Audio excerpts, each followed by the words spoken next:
તમે ફાળા માપ્યા હોય એ જ વાટકીથી તમારે પાણી લેવાનું રહેશે। તો અહીંયા હું 3 વાટકી જેવું પાણી લઉં છું અને અહીંયા પાણી તમારે ગરમ પાણીનો ઉપયોગ કરવાનો રહેશે।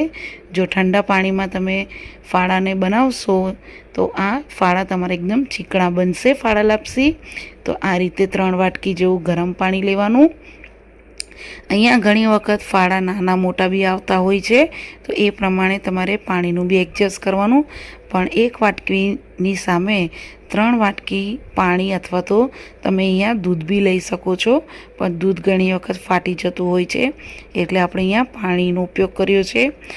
પછી આ રીતે પાણી લઈ લીધા પછી 1 મિનિટ આ રીતે થવા દેવાનું અને 1 મિનિટ પછી ઉકળે ત્યારે તમારે ગેસની ફ્લેમ લો ટુ મીડિયમ કરીને કુકરનું ઢાંકણું બંધ કરી દેવાનું અને 2 થી 3 સીટી વગાડીને રેડી કરવાનું રહેશે।